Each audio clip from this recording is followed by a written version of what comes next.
We're live, everybody. Welcome in. It's Friday, April 28th. I should be looking at the calendar before I introduce what day it is. I always have to look and be like, what day is it today? 1 o'clock, 1 p.m. Central, 2 p.m. Eastern, 11 a.m. Pacific, and other times in the world as well. I'm joined here by Mimi and Hans, community members, and we're here to discuss a bunch of different topics.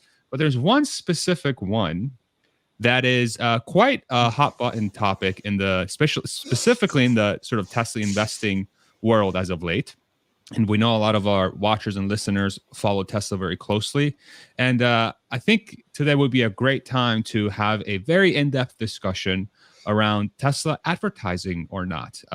If you follow Elon Musk and Tesla and other folks on Twitter, this has been a point of debate for the last few weeks, and it's been quite sometimes a little testy.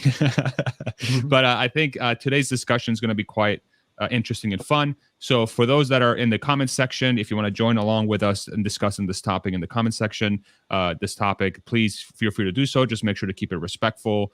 And obviously we have one of the greatest, if not the greatest group of mods on the freaking internet.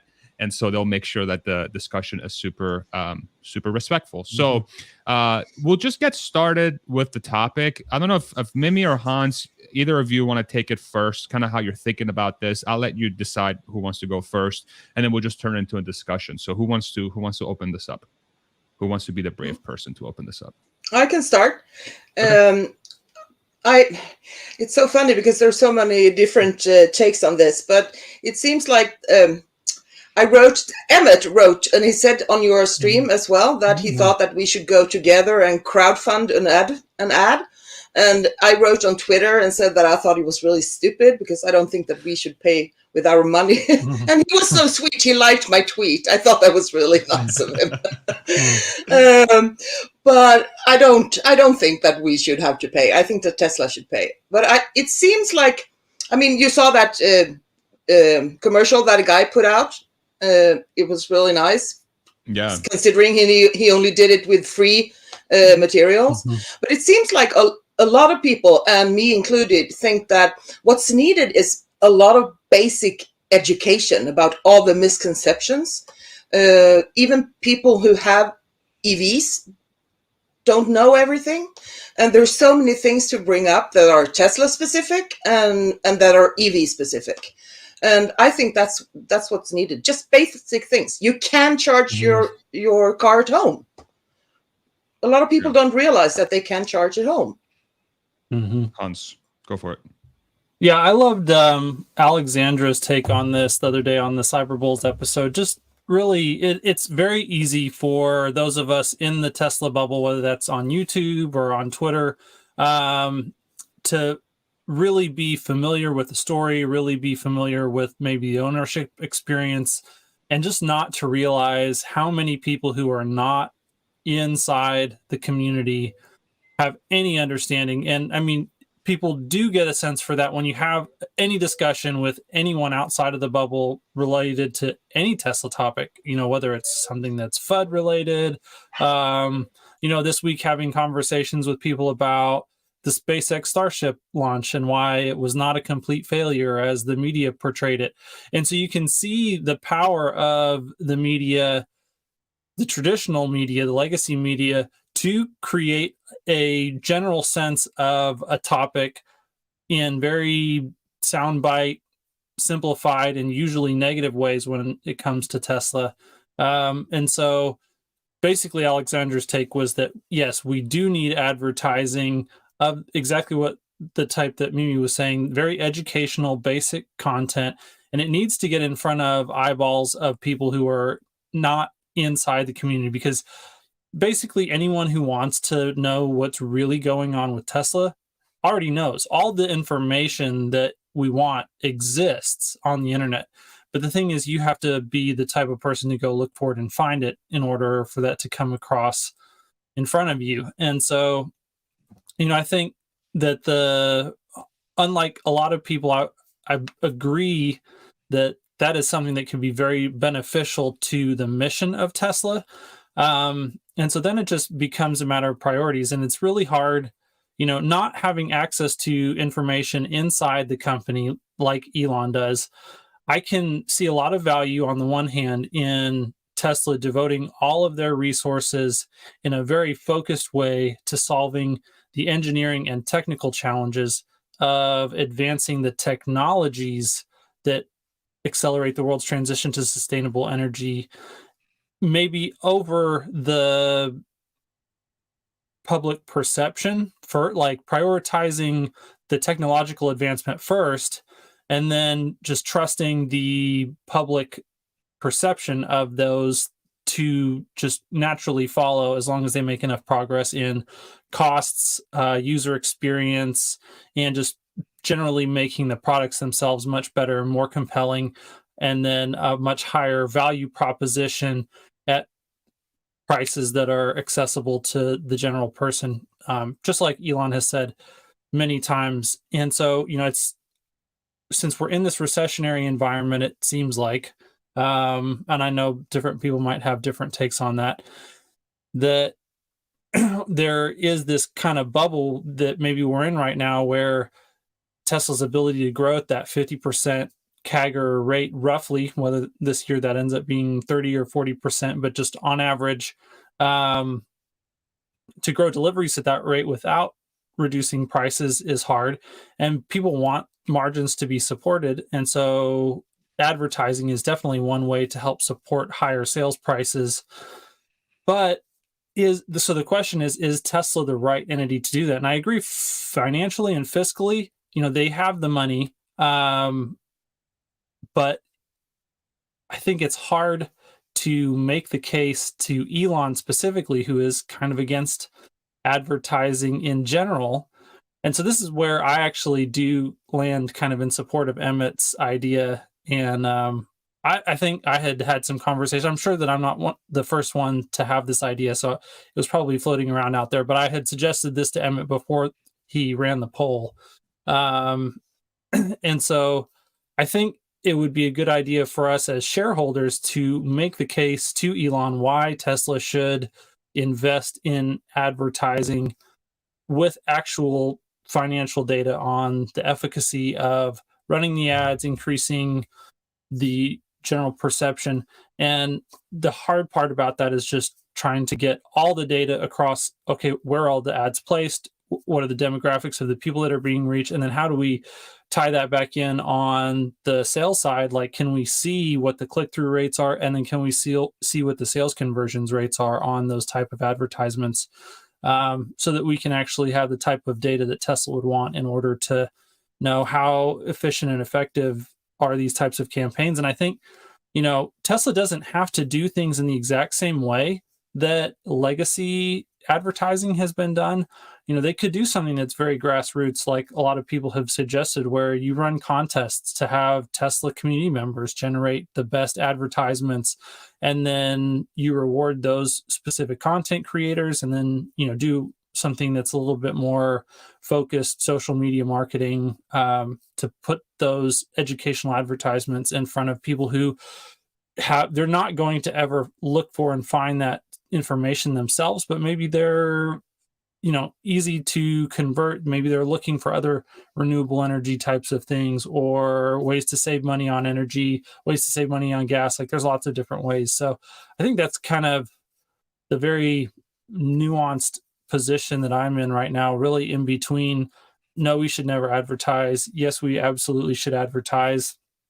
I guess the way that I could summarize all that is I'm not really sure if now is the right time. I think it seems like it could be a good time, and I'd love to see the data. And I just know that Tesla's not going to pursue that strategy at this moment. And so if the community really wants to see what the results of that would be, then, people should put their money where their mouth is and give it a shot and do something instead of just whine and complain on Twitter. So Mimi, go ahead. Do you have any sort of anything you want to reply back with? Oh, gotta find the mute button. But there you go. where do you think we should advertise? So that I would just have to defer there to some members of the community who are really high level into advertisement. I know that Yashu does a lot of social media advertising. So I would think probably if we could find just like a group of Tesla community members who are extremely knowledgeable in marketing, and then do some experiments and just see what the metrics end up saying is the most effective ways to convert. And I'm sure that would also change over time. The more you start to get different channels saturated, I would assume we want to do like a Pareto approach, where what's 80% of the impact that we could have with 20% of the investment, and then do that kind of on a channel by channel basis. Yeah, exciting. Here's where I come from my standpoint, and I think this is I think Hans's point around there being a lot of nuance is really the important one, because I think so go ahead and pull up this tweet that I just posted in the private chat, producer wife, when you get a chance. And this tweet is from 2020. What was the exact date? July 21st, 2020. So right dead smack in the middle of the pandemic. And Elon Musk tweeted out and said, at some point, I think, there we go. Perfect. At some point, we should probably do advertising as art, communication, entertainment, and to support high quality media.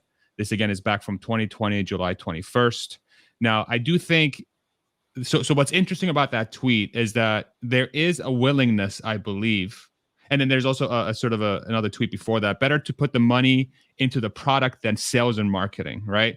And so now we sort of have an idea of how the company's thinking about this. And this is sort of well understood with companies that follow it, but Elon Musk himself is very much into, hey, make the product as good as possible. Let's not worry about sales and marketing. But at some point, Tesla should probably do some sort of advertising, which, based on the description that he's giving, is kind of unique. It's done as sort of an art piece, or instead of a freaking horse running down a field of flowers and a person with a beard is like, buy this car. I don't know. I don't know how advertisers come with half the commercials that they do, but you know what I'm talking about. So the question becomes like, is to what Hans basically said, is now the right time? Is now the right time? I am not convinced that now is the right time, to be completely honest. I think there's still a long way to go before advertising in any sort of sense really becomes key in driving it, even in an educational manner. Even though it's important to have that, I still feel like we're not there yet. And the reason why is if we pull up the first link on the private chat, producer wife, it's so this is a sort of inventory page. It's not really a one-to-one relationship to how much inventory Tesla actually has in the fleet. It's more like listings of vehicles on Tesla's website. So look at the new Model Y inventory levels. So this is just for the United States, but I think it's a proxy that kind of tells you how the car is doing. And Jeff Lutz, very great resource on Twitter, sort of has been talking about this as well. This is Model Y inventory, quote unquote, in the United States, new listings. But you can see that ever since 419, 418-ish, the inventory has been basically plummeting in the United States ever since they did the latest round of price decreases. And why is this important? Model Y is going to be about 60% or more of Tesla's total volume in 2023. And its best-selling product is still selling like hotcakes. And so any advertising or educational sort of thing that Tesla is going to do is going to impact this equation right here. Sort of Tesla's best-selling product is going to get impacted by that education and marketing and advertising. And then if Tesla's long-term goal is to create as many affordable cars as humanly possible so that as many people as humanly possible can buy an EV, then wouldn't you say that it just seems like now is not the right time? Don't we need a lot more inventory and a lot more cars out there, production before we do that? So I just want to throw that out there. I'm curious to see what you guys think. Let me make the counter argument from Emmett's perspective, which is a very strong counter argument there. One of the challenges in being able to sell EVs is definitely going to be education. Like you said, there's not a whole lot of production that's available. And at these lower prices, obviously, Tesla can sell through. But we've seen a lot of the other vehicle manufacturers are struggling to sell their EVs at prices that aren't just ridiculous losses. So if you want to look at GM discontinuing the Bolt, stagnating inventories on the Lightning, the amount of time that a Mach-E sits on the lot compared to a Model Y, all these things, the Polestar 2 is basically priced at the level of a Model S, but maybe not necessarily competitive with the Model S in terms of specs. It's just pretty difficult, at least here in the North American market, and then, at varying degrees in other parts of the world, for other manufacturers to produce compelling electric vehicles. And we've seen this. So Tesla is by far the only EV manufacturer with the gross margins necessary to support doing the type of public education campaign that needs to be done.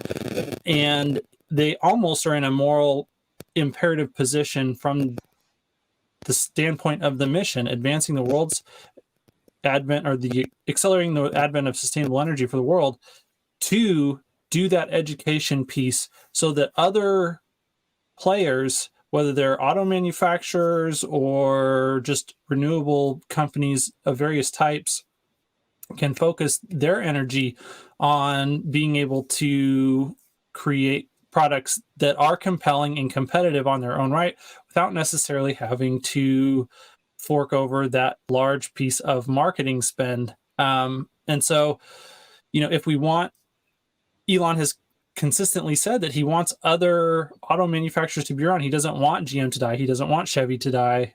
He doesn't want Ford to die. Like, he wants as many producers to be making electric vehicles. If Tesla's only going to make 20 million in 2030 and everybody else is bankrupt, that's not good for anybody's auto market. And so, if you want those legacy companies to be able to make something that is competitive in the marketplace, and you want to create as much opportunity for startups like Lucid and Rivian to survive, then taking the high road and being the one willing to engage in these education campaigns seems like the thing that's necessary for the mission. It's the most altruistic and in service of the most number of people. It's definitely not the thing that's going to lead to the maximum amount of profits for Tesla shareholders.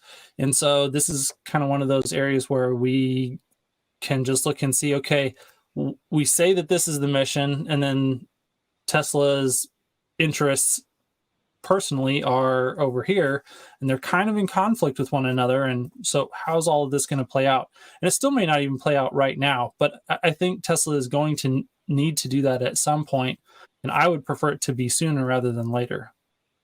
Maybe. Yeah, I totally agree. I think that it's good for the mission. It might not be good for Tesla right now, but it's completely in line with the mission. And also, it takes a while for people to change their mindset. People have a lot of prejudice about EVs, but if we think that Tesla on average increases production with 50%, there not that many years before there are a lot of cars to sell. And when the compact comes, we're going to need a big demand. So I think that it's a good thing to start. Mm-hmm. Yeah, I think the interesting point that was brought up is that it's aligned with the mission. So sort of like maximizing the educational aspect of getting folks on the same page with electric vehicles and just how much more efficient they are, how safe they are, how not dangerous they are, how reliable they are, how fun they are to drive, right? Regardless of who makes it, these are consistently correct identifiers of an electric vehicle versus a gas car competitor. It doesn't matter if it's the Honda Ioniq 5 or the Kia EV6 or the Tesla Model Y or at least a competitive BYD. One. Exactly. At least a competitive one, right? So I think from that standpoint, I can actually really resonate with that argument. And I think that makes sense. I do wonder though,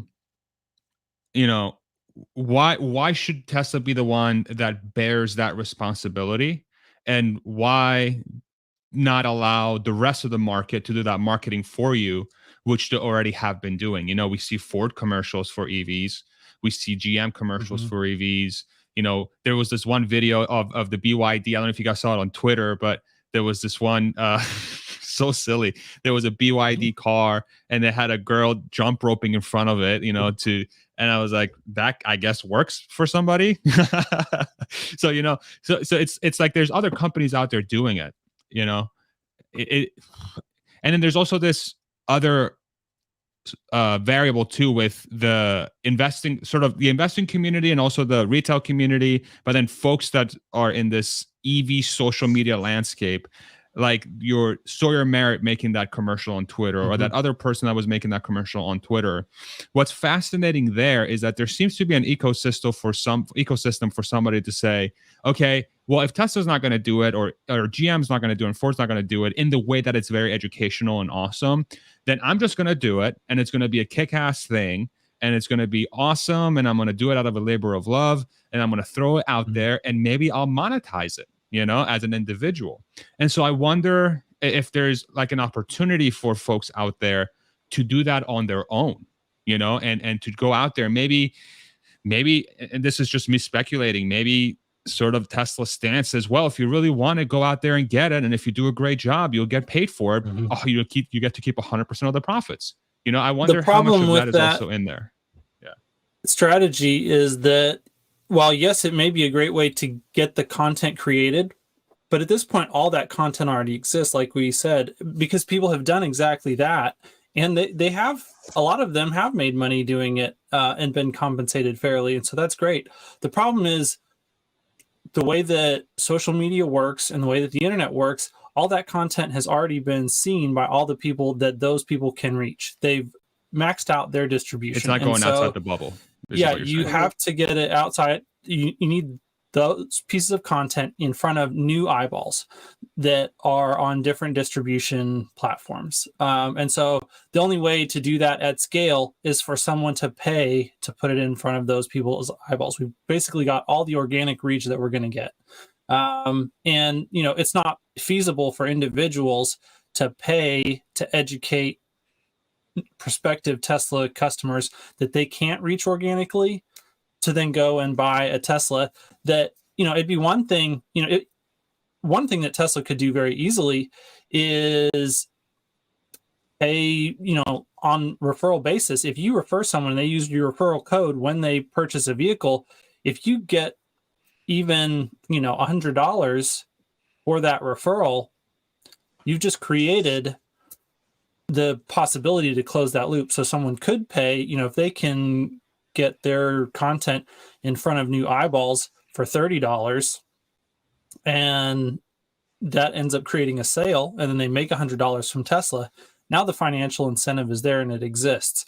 But without something like that to compensate a decentralized web of marketing people, then the other alternative is for Tesla to pay to just go to the traditional channels and put out, whether they're putting out material that has been generated by the community or material that's been generated by Tesla itself, it still has to reach that new person. And Tesla needs to be the one at the end of the day paying somebody to get that message in front of those new people.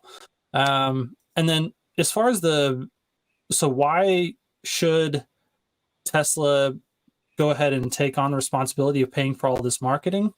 I would say, besides just the fact that it is something that advances the mission and it's the most inclusive way to advance the mission and kill the least number of people, it's also politically expedient. You know, if you can show all of the governments that you're trying to do business with and all of the municipalities and everything, hey, like, we are actively engaged in trying to create the best ecosystem for sustainable energy and environmentally friendly products. You know, I think that goes a long way in just increasing your public perception, decreasing regulatory risks, decreasing actions by governmental agencies that could be harmful to Tesla. So I think having the best possible public image with the most number of people not only helps the mission and helps those other companies survive, but it also helps Tesla to be more robust as it moves into a phase where it is going to be a giant company that is going to be easy for people to take pot shots at and want to come against, like we've already seen for the last year. Mimi? Yeah. You said before, why shouldn't we let Ford and GM do the commercials like they do?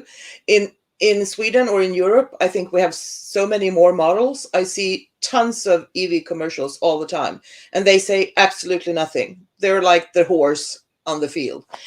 You see a fast, cool car, and they might tell you how much range it has. It says nothing that teaches you anything about EVs.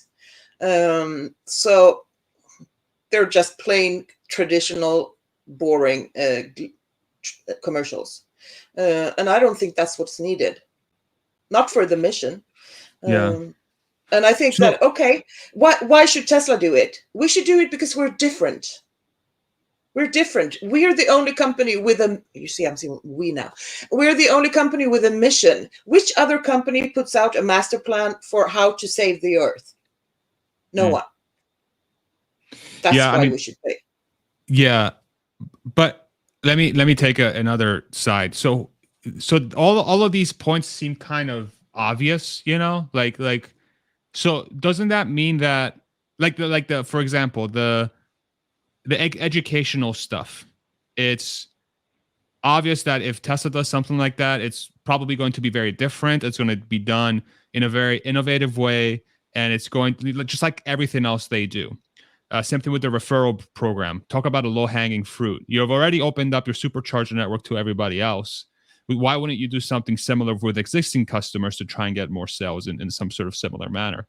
So what are signals that are out there that are preventing Tesla from doing this? You know, like why wouldn't they do this? And that's kind of where I'm like, that's because it seems obvious that if they did this, it would stoke a lot of demand and it would be extremely helpful. So why haven't they? You know, why haven't they? Elon has painted himself into a corner where he says he doesn't want ads. So now he can't say, "Oh, now I want ads." But that's not true. Well, no, I know. Yeah, I know it's that tweet. Yeah, I know. But several other times he said the opposite. I don't know, but I mean, they could do something simple. One of the prejudice against EVs are that if you it's not good because if you charge your car with bad electricity, it's still not good for the environment. And now we read that 100% of the charging network Teslas, it's renewable energy. If you go to a supercharger, I mean, I don't have a Tesla, I've never been. Does it say anywhere that it's 100% renewable energy? No. Now Tesla is opening up almost all chargers in Europe, and a lot in the States are open to other brands. Why not have signs at the supercharger stations that says all this energy is green? But again, why hasn't that seems obvious? Why haven't they done that? I don't know. Because they're not as smart as we are. Obviously. My God. Elon, if you're watching this, bro, come on now. Elon is thinking about more advanced things than this, I guess. I hope so. What are you thinking about this, Hans? I think it goes back to earlier. His focus and Tesla's focus really is the technical challenges right now, and that other than they did have a very robust referral program earlier on in the company's history. Other than that, this just is not an in-house competency, and it really is something that needs to be like, there needs to be someone who is passionate about this, who's within the company, who can champion it and have the full support of Elon Musk. And this is one of the areas where I would say I think Elon has too much on his plate right now to really give a whole lot of mental energy to starting something new within Tesla that does need its own focus. And we just have to face it. Elon is very, very, very sensitive in particular to anything that touches the public that relates to Tesla. And so what I have a hard time, like, I just have a hard time imagining Tesla allowing somebody else to run Tesla marketing without him being intimately involved with each and every detail of it. And I don't think he has the personal bandwidth to do that right now. And so that's where I think we're really in the pickle. And I think that's why it doesn't exist today. So I personally disagree with that. I think it's more about it's not on the list of priorities. Still, because of the data sets that might be available for them and the overarching mission of the company. And so I really do think that even though... Well, this is where I would agree with you that I think that's probably true. And this is what I think that the lack of data about the current market conditions impact on other people's, like, I think the data that they're looking at tells them that, and I think that data is incomplete because it does not take into account that without them taking on this responsibility sooner rather than later, they really are at the risk of driving a lot of companies that are necessary to advance this overall mission over the long term to bankruptcy. But I still think that there's still something to be said around the cost of the car. And I hate to bring this up. The cost of the car is ultimately what's the most important thing here, by far. It's going to be the cost of the car, by far. And so, yes, if the DNA of the company is we're going to advance the avenue of sustainable transport, and we're really going to make sure that everybody that can possibly afford a car can, then thinking about marketing something that they think is not yet ready to be marketed in that respect, it kind of like puts it so far in the back burner that it becomes basically forgotten. It almost becomes like we might see it as a crutch and say, like, this is a terrible strategy for a company who's public, whose goal is to give returns to investors. And then I think Tesla's viewpoint is, well, we don't really care what you think. Our goal is to get the cars as cheap as humanly possible. And until we don't do the right thing, we're not going to do something that traditional companies do because we're not traditional companies. And so I think through that lens, again, feel free to, I could be 100% wrong on this. No, I 100% agree that is their perspective.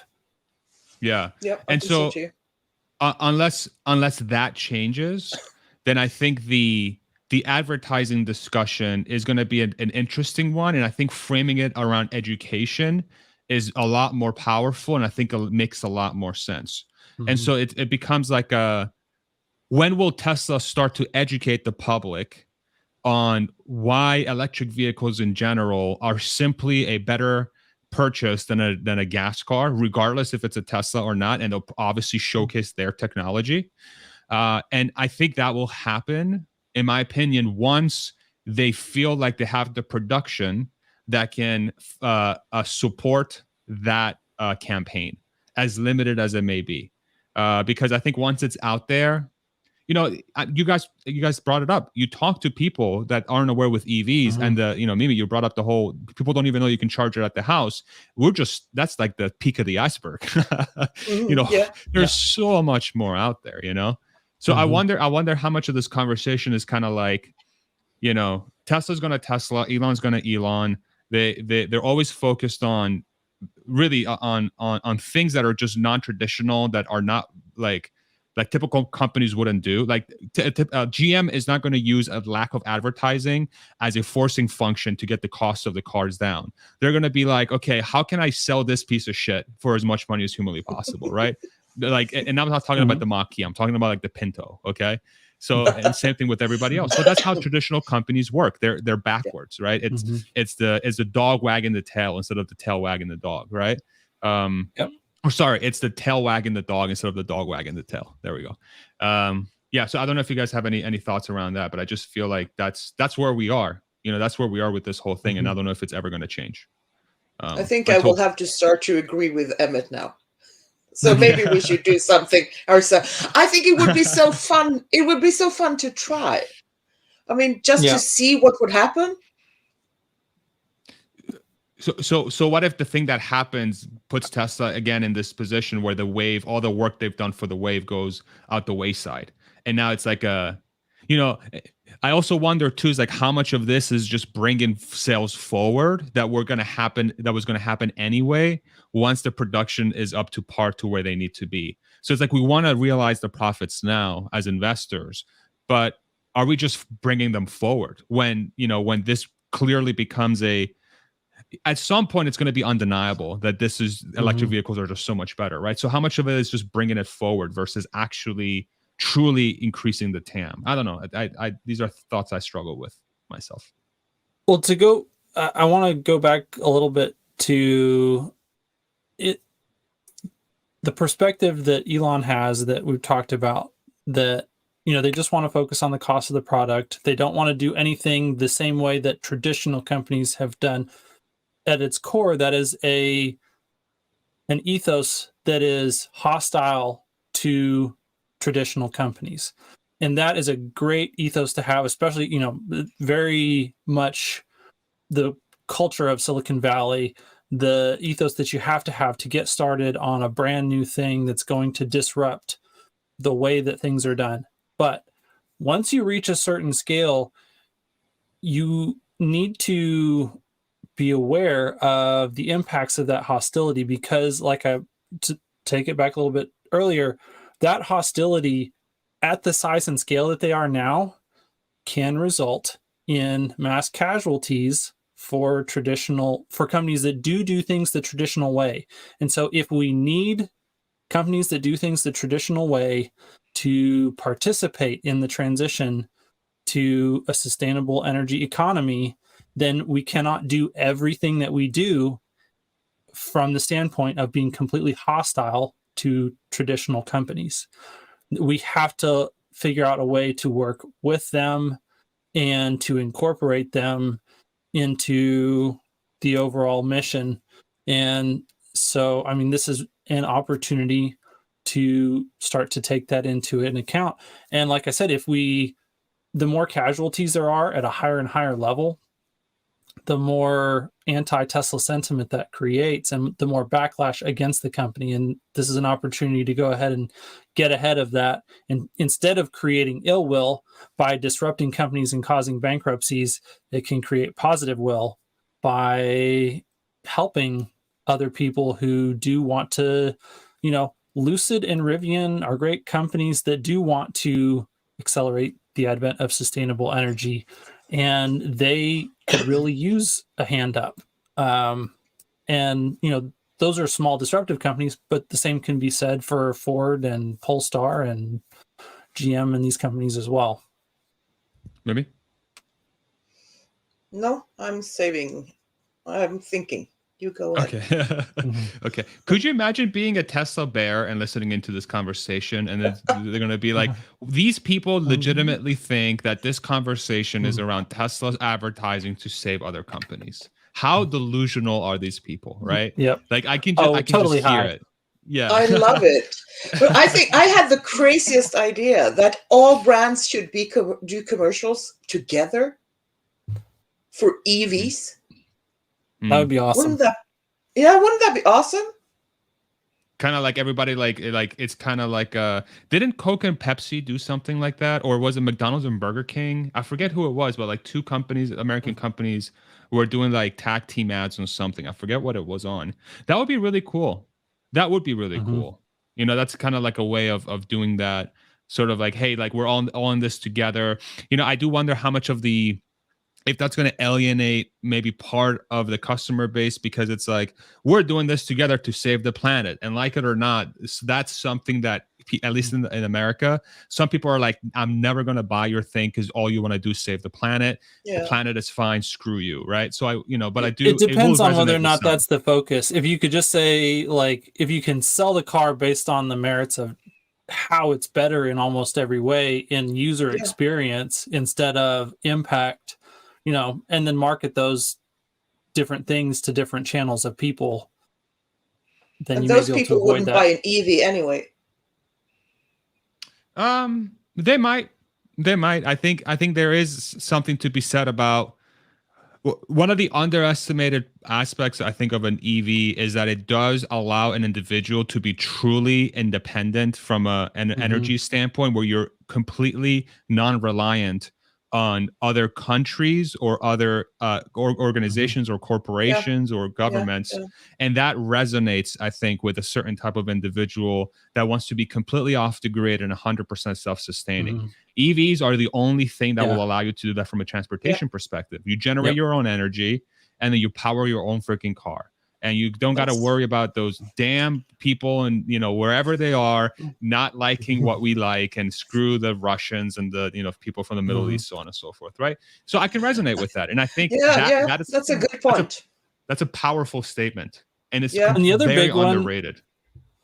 Yeah. The other big one is having a software defined vehicle experience that actually is modern and continues to improve.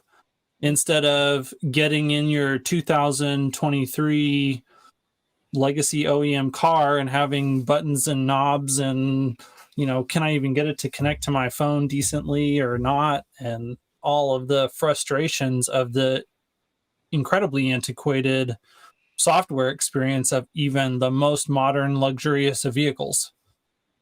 Yeah. So we'll say everything except that it's good for the environment. Basically, everybody will love it. I was thinking about something. Well, you go ahead. I was going to say, I do wonder if the reason why maybe we haven't seen a lot of investment in this, could it just be that Tesla is like, Cybertruck is our advertising campaign. Just wait for it. I'll be out in 3 months. How much of that do you think is part of the equation? For the States, yeah, but here, no. Why not? You think that everyone in Europe who will never see anyone in real life will be more excited about you having a lot driving around in the States? We can see them now on movies on Twitter and YouTube. So send some over here and then we can talk. Well, let me ask you this. You don't think that having this thing as part of like the zeitgeist and sort of the media landscape, absolutely, you know, absolutely. It will do something though. Or it will not absolutely. Do. Okay. I mean, this is a super cool. Some think it's hideous, but everyone has an opinion, and everyone will talk about it. And absolutely, it will do a lot, I think.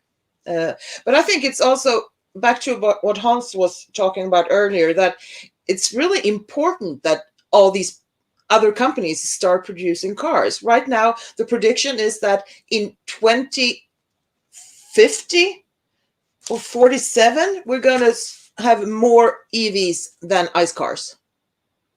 2050? 2050, the fleet. The fleet. And if we look at Elon's master plan, the goal there for those goals, that's 2050. So something has to speed up a lot for that to happen. So we can't afford having big companies going bankrupt. They have to ramp up their production because Tesla won't be enough. Hans? Yeah. He's like, yep. By the way, I don't know what you did with your lighting, but you look great today. Usually you look great, but today you look extra great. Yeah, I'm envious. It takes a lot of work. It's taken months to get all of this stuff figured out. It's a pain in the ass. I'm sitting in my living room and now it's light. I've moved lamps, so I have lamps on a table before me to get sunlight and not only the ghost white light from the computer. I have an office upstairs, but my husband says that no, I can't occupy that in case he will need his three screens in there. So I'm stuck in the living room. Oh man. Yep. Yeah, I am quite excited to see what Cybertruck's going to do. I think it sounds kind of wild that we're so damn close to it now. It's next quarter, y'all. It's next quarter. Hopefully. You know, Hans is no, you don't think so? Yes. Maybe. Well, I never believe anything until I see it when it comes to Tesla's time. So the thing that I need to do on this is to plot, and this is something that I kind of have been thinking that I need to do for a while now and haven't finished. I need to plot they've been growing like quarter over quarter 4680 production at like 40 to 50% recently, which is a crazy exponential. So yeah, I need to plot that and see where that puts us for battery production necessary to ramp the Cybertruck. And it's hard to estimate since we don't know the exact pack size yet. 40 or Cybertruck is going to be a battery consuming monster. And yeah, the question is there going to be a 2170 variant of the structural pack for the Cybertruck or not? If not, and it relies entirely on 4680 ramp, it definitely makes me question the timeline. I think we're on decent track for it, but I think that the end of Q3, or really saying volume production in 2024, depends on a lot of things going right for 4680 ramp if we don't have a 2170 pack version. And so I just don't know. And, we've seen a lot of things that management has said recently, and this was, a lot of people are rightly concerned with the things that we've heard from management on quarterly earnings call recently that have not come to pass. And then we haven't gotten revisions in guidance before new earnings calls. Like, hey, if you said we're going to have 20% plus auto gross margins, Zach, and then they come in at 18 and you wait, like you knew that before the earnings call, you could have revised that guidance for us before the call. And as shareholders, that's what, at least experienced investors would expect from Tesla. So it creates questions about the timeline on things like Cybertruck. And I 100%, like my long-term investing self, it doesn't matter if it's Q3, if it's Q4 that they start, and then, is volume production something that we're ramping the first half of 2024, the back half, really even the first half of 2025.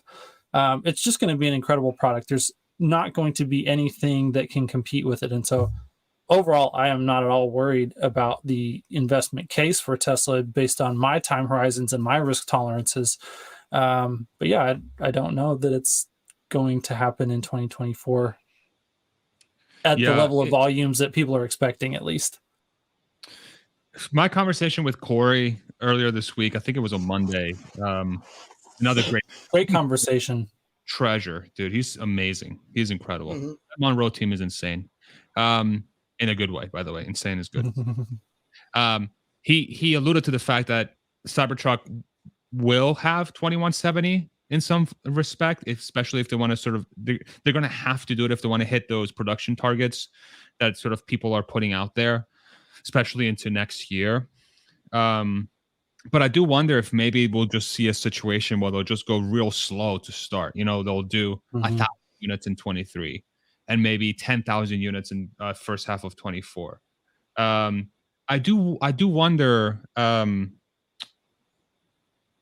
It seems like Tesla during ramps of major technologies. So if you remember back, if you were an investor back in 2018 timeframe-ish, and you were following the Model 3 ramp closely, there was like a string of like 5 quarterly earnings that Tesla's guidance was so bad. It was so bad. And that was like around the time where Elon's like, screw questions from the investing community. Let's go to It was right in the middle of that. And I think it's a reflection of just how aspirational and aggressive Tesla is around timelines and wanting to hit targets, especially during a ramp. But they're just they shoot too high, and even when they think they're being conservative, they're still missing.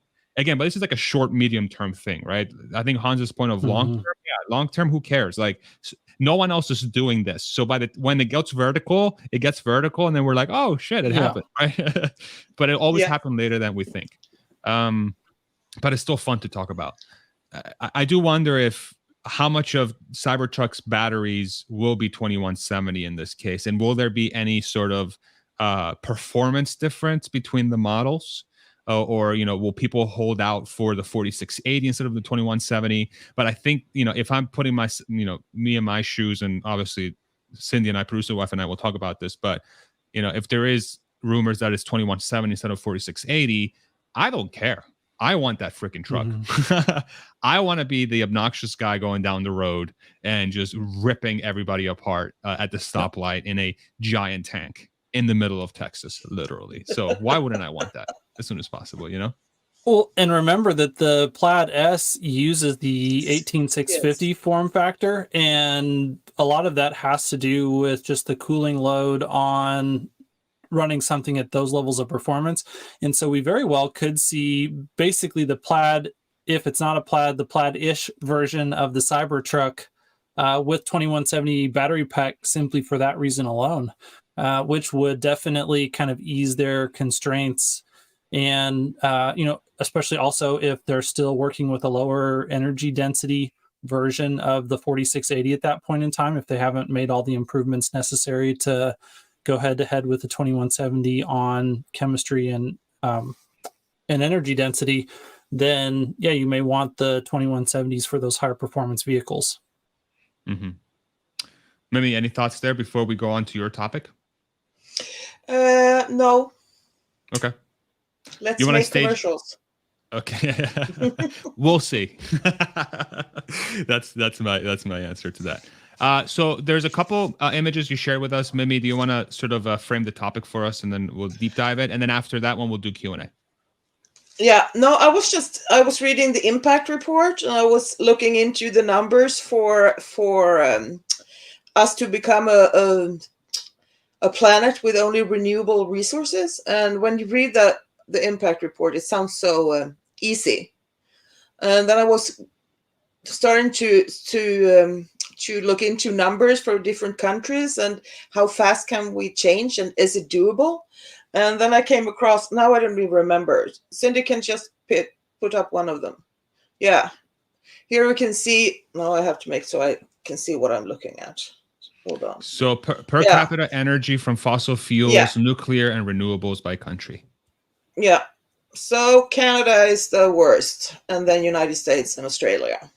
You see, we consume a lot here in Sweden, but luckily not so much from fossil fuels.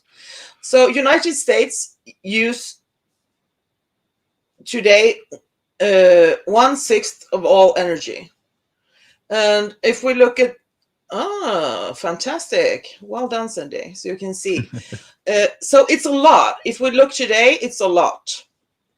And only 1/3 of that fossil fuel energy is actually energy that is usable, according to because the rest is just waste heat.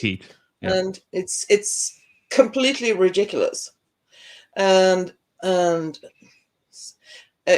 you please take the next one? Can she hear me? Yeah, she can hear you. Yeah. Yeah, so now it's a little big.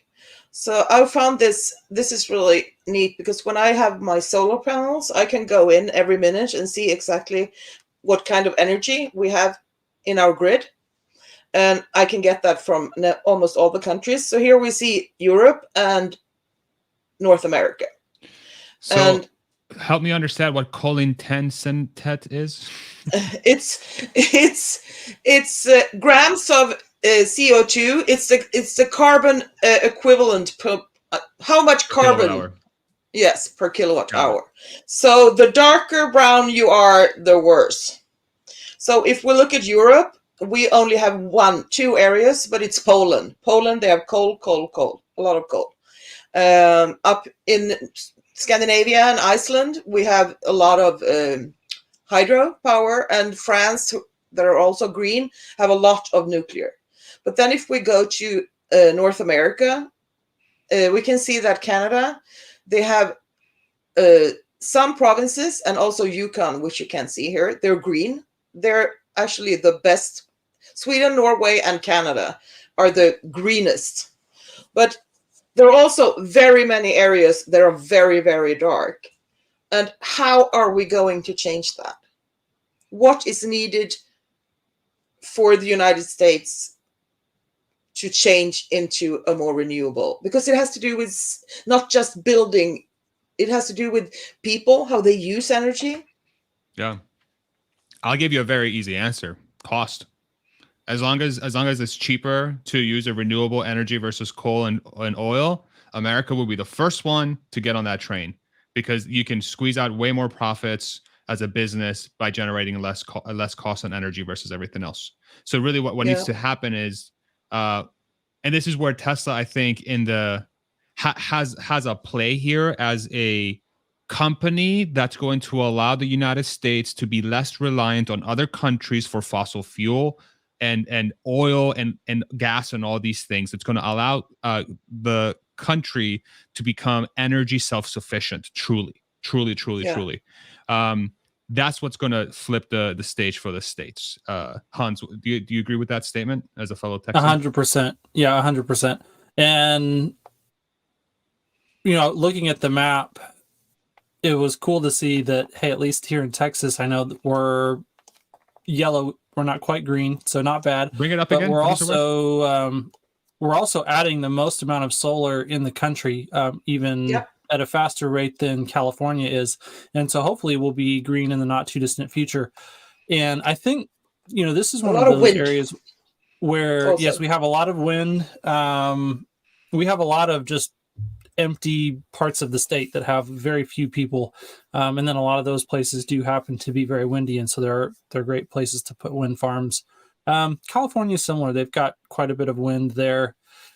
But overall, I think this is one of the places where if we could get a little bit more of a unified push from the government to at least reduce regulatory hurdles and set consistent incentives across the country, then we could help get that cost variable down as quickly as possible. So, if we removed subsidies for a lot of the oil and gas generation and at least forced, this was a conversation we were having earlier, if all of the public utilities were required to buy back electricity from residential solar owners at the same price that they pay for it, as long as they didn't produce more than 10 or 20% above their yearly annual usage, so that they're not creating too much of a burden on the utility to manage that electricity.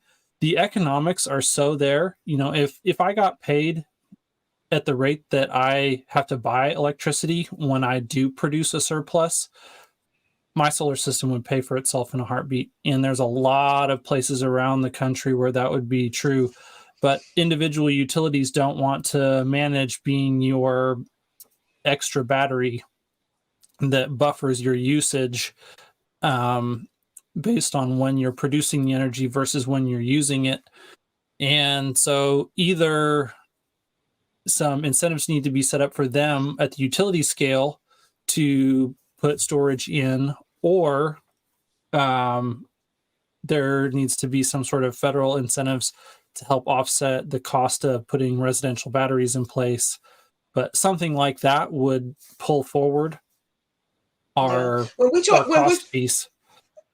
When we talked about solar panels before we went live, you asked if I sold electricity. But what do you do if you don't sell electricity and you don't have a battery? What happens? This is probably a really stupid question. You have to shut down the panels. You have to shut them down. Yeah. Because I think that is so absurd that it's not that you don't get paid for your electricity from renewable sources. I mean, that's counterproductive. It's really stupid. So this is where Matt would be helpful, but it is a very difficult thing to manage, because a lot of the electricity that's being produced by solar at that point in time is, it's being produced when it's not needed. And so it needs to be stored so that it can be, the load can be matched on the grid for when everyone gets home at 5 or 6 o'clock and turns on their air conditioners and their ovens and their microwaves and all that stuff. And so it's really just that time arbitrage between generation and usage. But for example, we've got a little a very small it's rural electric community something. Anyways, it's a co-op, and they actually generate a huge portion of their electricity from solar. They just installed a big solar farm as part of their co-op, and yet, even though they're generating most of their energy with solar, they will not compensate homeowners at a 1-to-1 rate when they produce a surplus. And so it's like they have the infrastructure in place to manage that time arbitrage already. They had to put it in when they put that generation in, and yet they refuse to offer homeowners a 1-to-1 credit for energy production. So it's frustrating. Yeah. I think this is where Tesla has a unique advantage, because they're one of the biggest, at least in the United States. They are one of the very few, and by far the biggest player that can provide the systems that would allow this to sort of happen. And then the bigger they grow and they better, you can already kind of see this play out with Elon Musk sort of meeting with more and more government officials. It's becoming a little bit more public.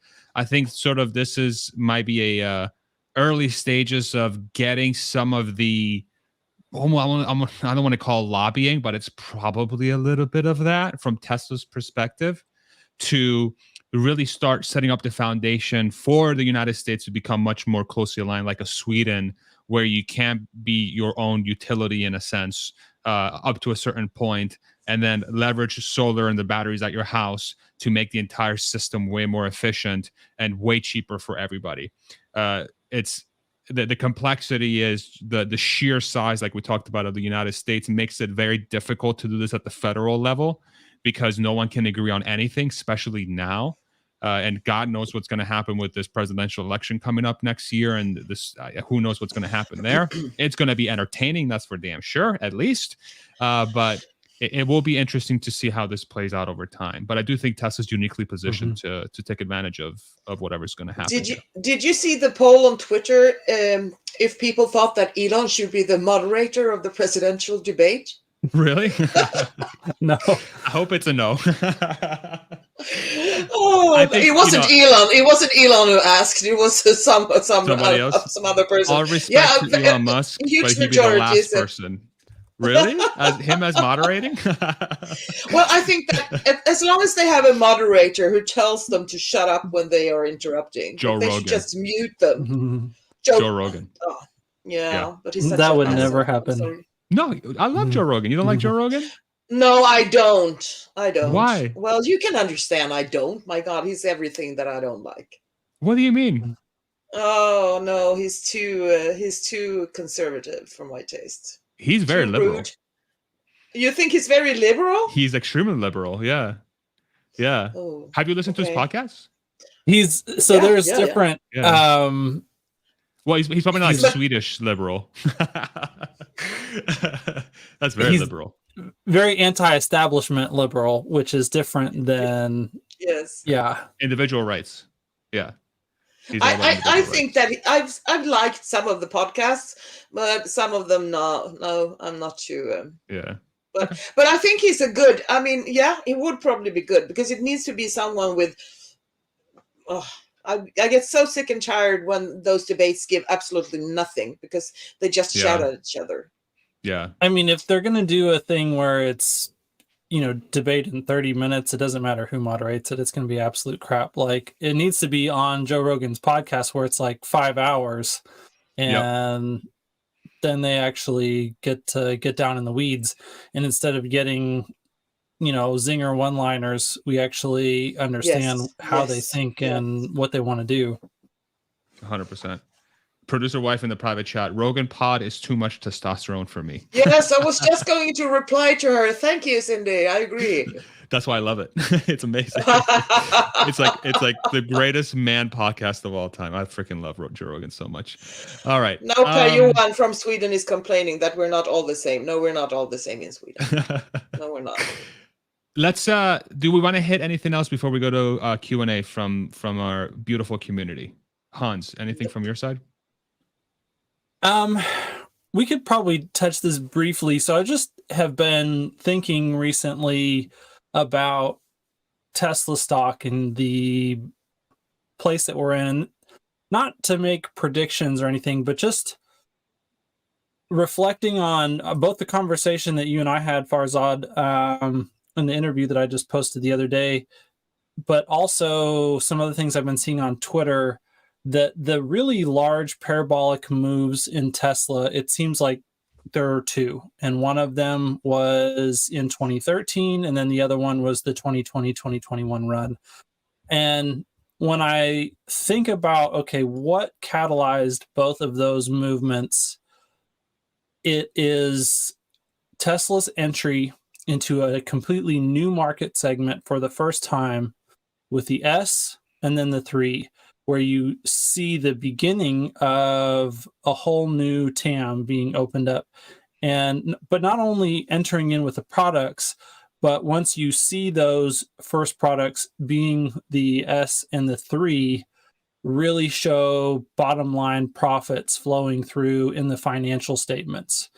And so it's not necessarily when the 3 was launched, but it's after the 3 starts to reach scale and you see the profitability coming through, and then the same for Model S. And then after those periods of re-rating, then you get long periods of consolidation that are very volatile up and down. But it made me realize that I think that the market, actually, their initial reaction to those products and those new markets being opened up is very optimistic that Tesla gets a lot of credit for the ultimate market share that they're going to take in that new market segment, whether that's luxury vehicles for the S and the X. Like, basically, the success of the X was baked in at the huge stock movement when the S showed profitability. And then likewise, a lot of the success of the Y is already baked in to the expectations of investors with the stock move in 2020 and 2021. So just in thinking about that, it's like, okay, what is it going to take for us to see that next parabolic move? And it helped me to just zoom out from all the noise. Like, is it going to be, what are all the little catalysts that are going to move the stock? Well, it doesn't, we can have all the little catalysts we want. The only catalysts that are really going to matter is huge profitability, making an impact in the financial statements by either FSD or Gen 3 platform or Megapack XL and Energy. And then the other one that could be in there is Optimus. The timeline on that is just like, I don't expect that to happen before at least one, if not two, of the Gen 3 platform, FSD, and Energy products. And so, you know, as someone who's got a lot of my net worth tied up in Tesla, that's just helping me to set my expectations for where we're at in the cycle and help me to dial out a lot of the noise around volatility in the short term. Great. Any thoughts there, maybe? I think they're excellent words to end with. I totally agree. Yeah. That's what I try to do too. I'm in it for the long term, and the market cares about money. They don't care about the mission. Yeah, it's true. I think I 100% agree, and I think that's why Tesla lowering the price on their vehicles as much as humanly possible to put cars out there where they can generate a profit with FSD with the flip of a switch is such a game-changing move. And if you view it through that lens, and then you think about, so what's the role at like, say, like advertising or things like that, it's quite clear that maximizing the number of people that have a product that can generate software as a service revenue is definitely Tesla's next leg up as a stock, not financial advice. Because 100% margin. Literally, it's 100% margin. You flip that switch and then you go. The very curious thing is going to be obviously the timeline of this thing being released, and then regulatory hurdles they're going to have. What percentage of the what's the sort of uptake they're going to get? How much are people willing to pay for such service? But I think for me specifically around FSD, and I keep bringing this up every so often because it's just been so game changing. I've stopped driving. I have legitimately stopped driving in my region. I don't drive anymore. The car drives, and then from time to time, I give it a little bit of help around areas by giving it a little bit more gas, or get not this lane, the other lane. And rarely do I have to say, screw you, like you're doing the wrong thing. I'm going to have to take over. I missed that message. Hey guys, women love men with EVs. It's true. It's true. That's why my wife married me.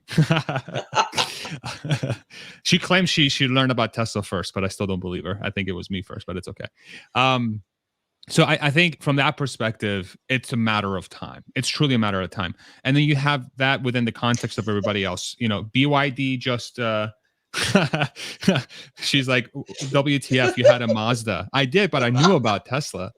Mazda 6, and it was stick, by the way, and it was a great car. I love that car. It was a really cool car. Slow as hell, but it handled great. I lost my train of thought. Pull up the poll. Let's show the poll results here. We've been running a poll for the entire stream around the topic of advertising. And now we're going to move into Q&A. So if you do have a question, definitely write question right before your comment, and the producer wife will bring up only the best ones, which will be all of them. The question was, do you think Tesla should advertise? 57% say no, 42% say yes, and 1% do not exist. 311 votes. Any thoughts on the results? It's actually closer in number. Like I expected it, especially in this audience, to be much more to the no side. So, hey, maybe we were successful in convincing a few people to move over from the no to the yes. What do you think, Mimi? Any thoughts? Yeah, let's think that. That sounds positive. Yeah. Yeah, I thought that would be more no. I think it sort of highlights. I think it highlights the lived experiences of folks that own EVs or are a fan of EVs, and what they hear from from their friends and family, and just being out in the wild, and sort of the lack of understanding from many. Yeah. And maybe that's and I think, but the education versus advertising and in what format, it's so nuanced and complex, right? It's not like run an ad at the Super Bowl. It's way more than that. Although they could do that, and it could be quite different. So, yeah, we'll see what Tesla decides to do. Okay, Q&A. Let's do Q&A for about 15, 20 minutes here. And then after we wrap up, we'll go to our member-only stream, which you can do by joining the channel right below this video. Hans and Mimi are channel supporters, and that's why they're part of these discussions. And then we'll take it backstage, and we'll have our member-only discussion about whatever the community wants to talk about. And then half of the earnings from these community streams will be put in our community fund, where the community decides what they want to do with it. I keep saying ice cream, but it's not up to me. It's up to them, right? Because it's y'all's fun, not mine. All right, let's go ahead and pull up the first question. Gino, community member. That's why he's got a nice little symbol. Thank you very much, Gino. Question: what functions, benefits do you think Tesla should advertise? Great question. Mimi, Hans, what do you guys think? Safety. Definitely safety, renewable energy in the supercharger network, and insurance. And if you're not able to get insurance, the positive effects of the safety score. Hans? Yeah, I love all those. Add in the software-defined car experience. I would love to see Tesla get into captive financing, and then they can say, oh, and by the way, you can get a 2.99% loan on this vehicle. I can do that in Sweden right now. I can buy a Tesla from Tesla with a 2.9% loan. Whoa. That's awesome. Yep. I think still can't afford it, but it's awesome. I think that is a great, like, if they were to do that, I think that would be perfect. and really just harp on the cost per mile. It's so much cheaper. My Model S that I bought, I paid about the same every year net to run that car versus my Mazda 6. Yeah. That's how Yeah, and then it's crazy. Yeah. Yeah, maybe not even the cost per mile. What's your all-in monthly cost? Yeah. You know, for those people, car buyers, we've had this discussion too, who are focused on like payment buyers. What can I afford to spend on my car each month? And do an all-in cost, insurance, electricity, loan payment, all of it. And let people know, hey, like you can right now buy a Model 3 and spend the same on your vehicle that you would spend if you bought a brand new Toyota Camry. Yep. Couldn't agree more. Next question. And Andreas, another community member. Thank you so much for your support. Question. That what must do you be think in about Norwegian. How would you know? With the last name? Andreas Dalslet. I would think that that's Norwegian. It looks very Norwegian. Excuse me if I'm wrong. I should let you pronounce the names from now on. You do this way better than I do. What do you think about letting Mr. Beast get the first production Cybertruck and let him make some videos with it? That would be completely insane. We know he's going to get one. Yeah, what do you guys think about that? That's actually kind of a strange idea. I kind of love it, but I don't know if they'll let people go out of order. Yeah, considering how many followers he has, absolutely. Yeah, that would be awesome. Yeah. I think the one hurdle is that I think Tesla is quite yes, I'm Norwegian. There you go. See, your neighbor. I think the one hurdle would be Tesla letting some of these cars go out of order, but I'm totally for that. Like, you know, pick 10 and put them out of order, put them at the top 10, you know, and just give him a pre-production car, and then you don't even have to, the technicalities go away. One for him and one for the next James Bond. Yeah. Dude, can you imagine like cannons? Like there's like guns coming out of the freaking, oh my God, come on. If anyone's watching on the production crew of the next James Bond movie, hit him up. And Elon would love to add some missiles in the back and everything. Of course. Yeah, small rockets, whatever. Yeah. You know how he sometimes cameos on like movies. He was on like Iron Man and stuff. Maybe he's the one that like comes out with like sunglasses and starts like he's on the bed of the truck. I have a new friend. He's helping me do my things. Let's do the next question. Great idea, Andreas. Dashlet. How do you pronounce the last name? Dalslet. It means valley and plain. So he comes from the land. Yeah, he's the land. Nice. The land of Norway. Next question. And Adam, question. How do you pronounce that one? Question. What is the worst thing about that would happen if they did choose to advertise? Likewise, what is the best thing? That's a great question. How do you guys think about that? Well, I guess the worst thing is that they would waste a lot of money, but I don't see that argument. I mean, they have lots of money. They don't even spend all their money. I don't know. If they did really bad ads, it would be terrible. But I don't think that could happen either. The best thing is that more people understand why they want an EV. Hans? I would say the other potentially bad thing is that it could drive more demand than we have supply for in the short term and create another price spike that makes more EVs inaccessible. So you do kind of have to modulate, you know, how much advertising you do when, so that you don't overly drive prices. But in a recessionary environment, I'm not too worried about that. As far as the benefits, I think accelerate the advent of sustainable energy. Yeah, I think you nailed it. That's super aligned with my thought process. Let's do the next question. And Dominic Rebello, question. Will South Korea get a gigafactory or megafactory or neither or both or just one? every permutation possible. Just so you guys are aware, there was a meeting between Elon Musk and the president of South Korea, I believe. at the White House this week while Elon Musk was visiting the Washington, D.C. And one of the rumored discussions was that the South Korean president was asking Elon to consider building a gigafactory in South Korea and then, we get some perks and stuff. Yeah, what do you guys think about that? Hans, you can start if you want to. I'm looking forward to it. I hope that we see something. I don't really know enough about those locations. I know that we've seen, some speculation that gets them access to the Indian market without necessarily having to build a factory in India and lowering the tariffs. But it also seems like maybe there's some question around whether that is or is not possible. But either way, I think South Korea makes a lot of sense. You've got a lot of battery manufacturing there, and it would be great to continue to strengthen partnerships with both LG Chem and potentially even, because I don't think, does Tesla currently work with Samsung at all on batteries? In South Korea? Anywhere. I don't know that there's any Samsung batteries going into any Tesla products.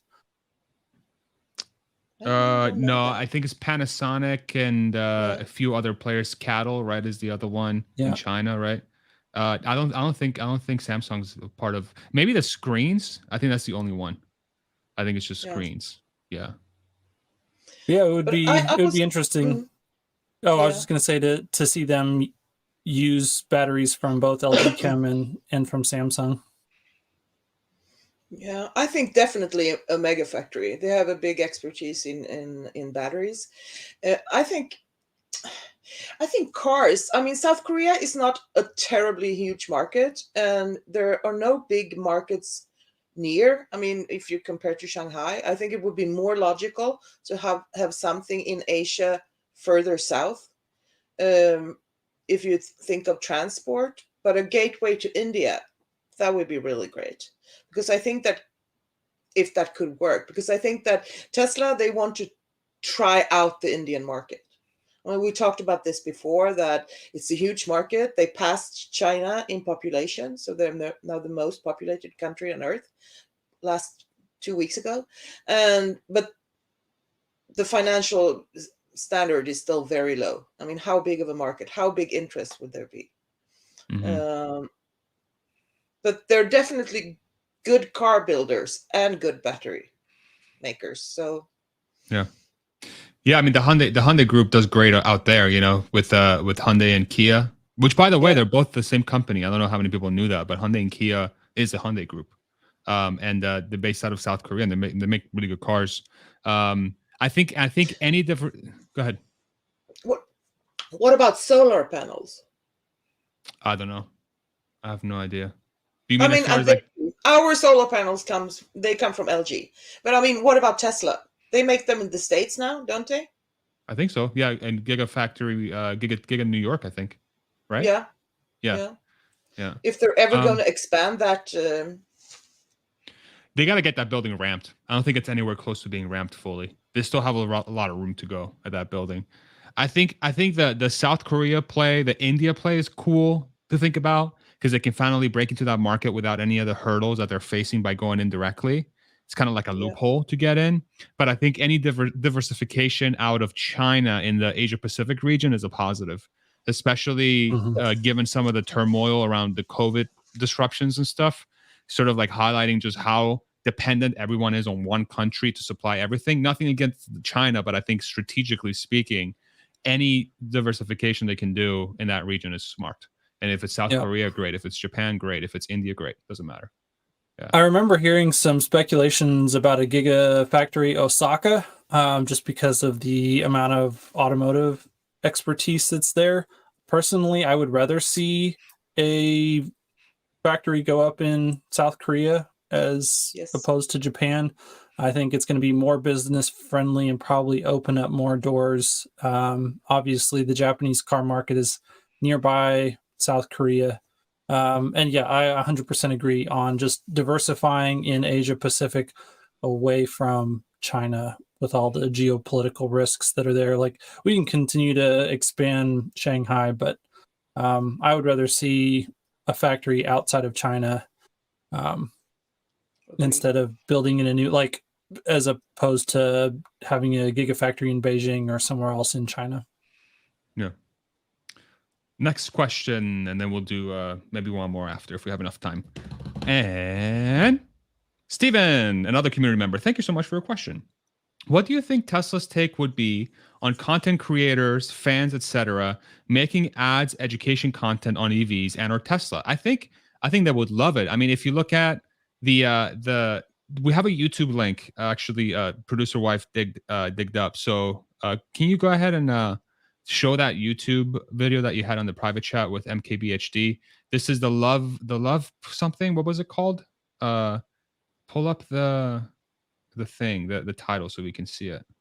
Can you throw us to the side? Yeah, Project Love Day. Yeah.